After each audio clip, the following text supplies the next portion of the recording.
With us now, Batya Ungar-Sargon, opinion editor for Newsweek, author of Second Class: How the Elites Betrayed America's Working Men and Women.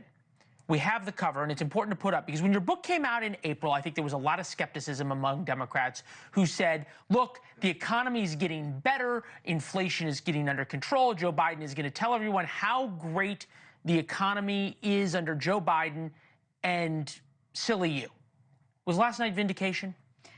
I think so, yeah, in a big way. First of all, it's miraculous what happened. Donald Trump not only won, but he won with a huge mandate to lead. And the way that he did that was by running up enormous margins of people who were, until very recently, Democratic voters, whether it was 40 years ago, 30 years ago, 10 years ago, 5 years ago, 2 years ago. There were so many people who flipped in Donald Trump's favor. And the reason for that is it's not rocket science. How do you get Democrats to vote for you? You run a pro-labor playbook. And it was the exact pro-labor playbook that used to be the Democrats that they abandoned to cater to the highly educated elites and the dependent poor, abandoning the entire middle and working class. And it was just there for the taking. And Donald Trump showed up and said, you know what?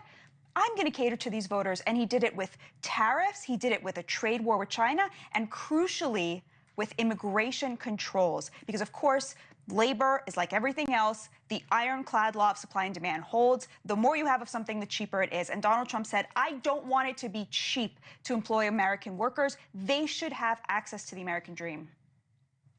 The cultural part of this is significant, right? There's a traditional value American that he appealed to that working class Democrats had felt abandoned or vilified, if you will, because they kept traditional values. But I remember interviewing you when you were a progressive.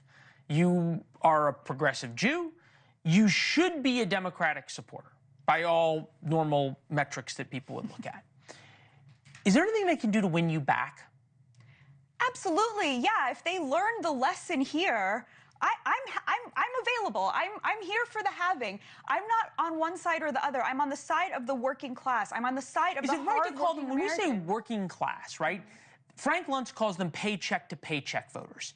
Is it a diploma divide? Is it because you have teachers who are making less than plumbers, but the plumbers are supporting Donald Trump and the teachers are supporting Kamala Harris? Where is the divide? How do we define these people? I think it is a diploma divide. The Democrats over the last 60 years created an economy that was an upward funnel, an upward transfer of wealth from working class Americans, people who work with their hands for a living, people who are employed full time but don't have a diploma, don't have that degree, into the pockets of the elites, the top 20% in the professional managerial class, people who employ working class people. People who, when you have an open border and you have 15 million illegal people crossing that border, they are going to be employing those people and paying them less than they would have to pay an American. That's an upward transfer of wealth to the leftist elites. And to mask this crime, which by and large was against Black Americans and Hispanic Americans,